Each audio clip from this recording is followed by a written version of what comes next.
So I just want to start by saying that this may very well be the most underrated film of 2023.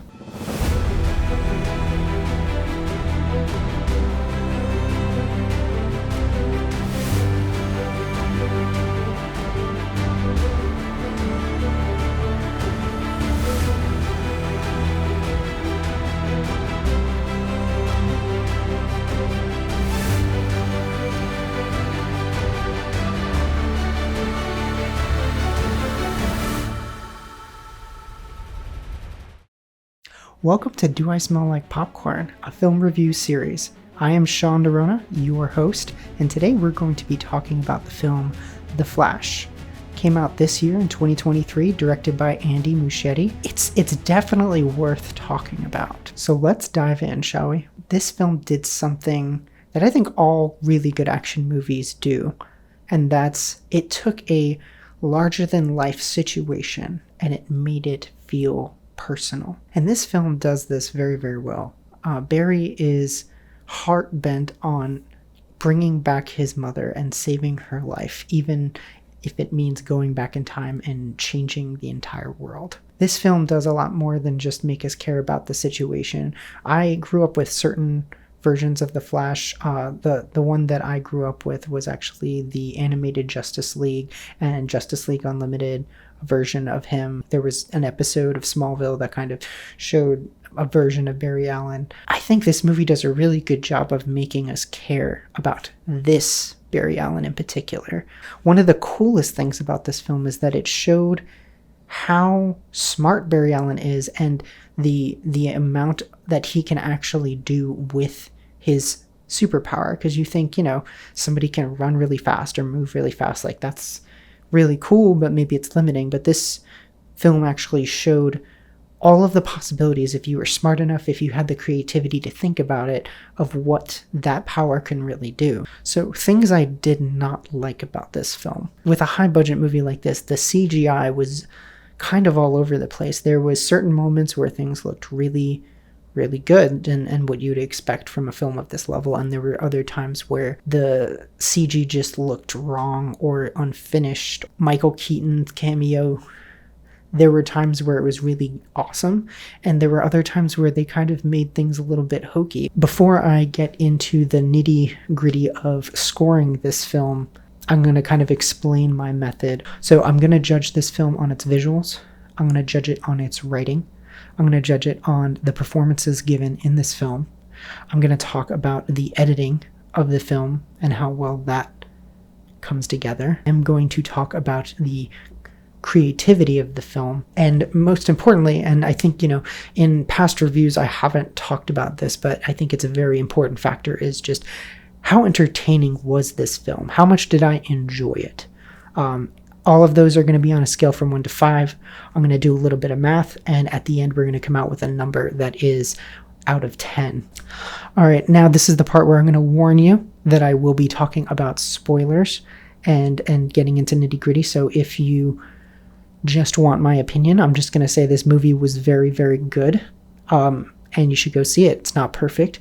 But yeah, with that, let's get into the spoilers and really dive in. All right, so visuals.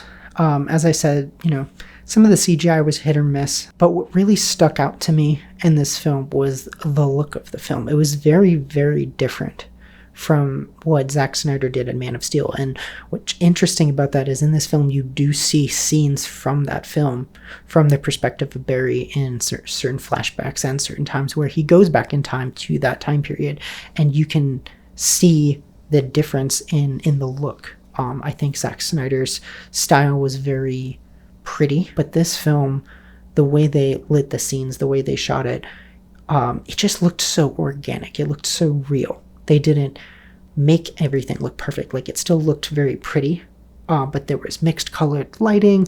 There was motivation to the lighting. They let the shadows go very deep.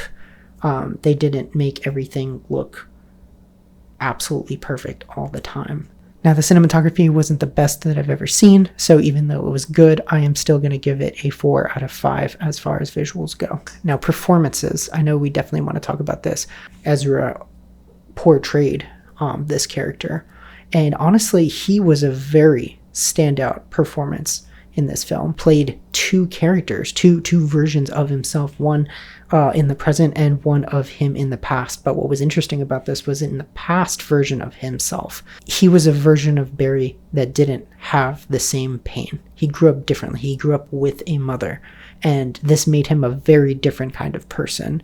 And it was so interesting to watch them actually interact. I think this was very different and unique compared to like other multiverse movies, like when Spider-Man got to meet different versions of himself. Now, it was very fun watching them interact, but in this film, they actually developed a sort of relationship with each other and cared so much about each other, and watching them have arcs and grow together was something very unexpected.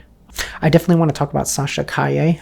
She played Supergirl so well, especially this version of Supergirl, and I think this was going to be a one-off with this particular actress in this particular portrayal of Supergirl. If that's true, I am very sad about that, because she did an amazing job, and I think her character was very fascinating. Now we're going to talk about Michael Keaton in this film as Batman. Now, I know all of us have our favorite Batman actor, and I think what's interesting about Michael Keaton coming back is he really embodies the character of Batman. And even when he was either a stunt double or CGI, it's just something about the way he moved that just felt so Batman to me. I think he was able to slide right back into that role, which definitely shows the acting chops of Michael Keaton. I think this would have been a lot more impactful if they had kept those kind of things a secret before the audience actually watched the film. I think it would have landed so much better. In the Flashpoint comic, it's supposed to be Superman that they find, and in this film, they find Supergirl. So could you imagine an audience going in there not even knowing, they're like, okay, maybe they got Henry Cavill back just for like a little cameo, but maybe they just got a different actor. But then you go in there and it's Supergirl, and you know how like interesting and exciting that would be for audiences to see that kind of surprise. I don't know. I think that could have been cool. So I don't know if anybody deserves an Oscar, but I think that performances should get a 4 out of 5 on this particular film. All right, so now we're going to talk about the writing of this film. I think the writing was okay. I think the jokes landed at certain times and other times they didn't. The script did its job. Barry Allen was very awkward, so they made the film work for the character. And I think that even if it wasn't everybody's cup of tea or that everyone's kind of humor, it matched the character. So we were watching a film that was completely character based, and I really do appreciate that. Now we're going to talk about creativity. I can't talk about this film without comparing it to the comic book that this is based off of. The general concept of this movie is very heavily influenced by the graphic novel of Flashpoint. I think this movie was very creative. I think they took a very interesting story and made a film out of it, even if they didn't stick to every single part of the comic. I think that the spirit was there, but they did very interesting things with it. And one of the things that they changed that I thought was very interesting and almost kind of better was in the original, the villain is Thawne, who is Reverse Flash. And Reverse Flash is somebody from the future who hates the Flash for some reason and decides to kind of mess with them. And throughout the film, Barry thinks that Thawne was the reason why, time and reality got screwed up, and that he was having to clean up that person's mess and stop them. And at the end, he realizes that Thawne is laughing at him and watching all this happen, but Barry was behind it the whole time and had just kind of blocked it out, or just didn't realize that he had gone back in time and changed something that made everything different. And in this movie, they actually take that a step further, and younger Barry is the one who ends up becoming the villain. He becomes the thing that makes it wrong, and it's all Barry's fault in the end too. I think that's a different take, but in the same vein, and I really, really liked that. So creativity-wise, I give it a 4 out of 5. Editing is the next thing I want to talk about, and I think the editing was great. I think the story flowed very, very well from scene to scene, but what was even more interesting to me was there were so many transitions between scenes, very creative transitions that were more than just a hard cut. And, you know, it was more than just a crossfade. It was like really creative ways of going from one time period to another, from one scene to another, taking you through time with Barry. So I'm going to give editing a 5 out of 5. Lastly, I'm going to talk about how entertaining this film was. I was thoroughly entertained the entire time, and even though there were certain points where I was cringing a little bit, or times that I thought something could have been done better, I was very engulfed in the story. I really wanted to know what happened next. The action scenes in this film were so fun to watch. Watching Supergirl, watching Michael Keaton's Batman fight aliens, that's amazing. So I'm going to give entertainment a 4 out of 5. So let's take those scores and turn it into a final number and see where this movie lands.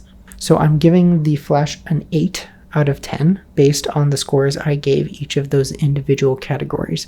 Go check it out if you get a chance to. I do think you should see it in theaters, but if not, catch it on streaming. So thank you guys for watching. I will definitely be doing more of these film reviews. I will be reviewing geeky movies, current movies, and independent films, artsy films, just anything that's going to be interesting to talk about.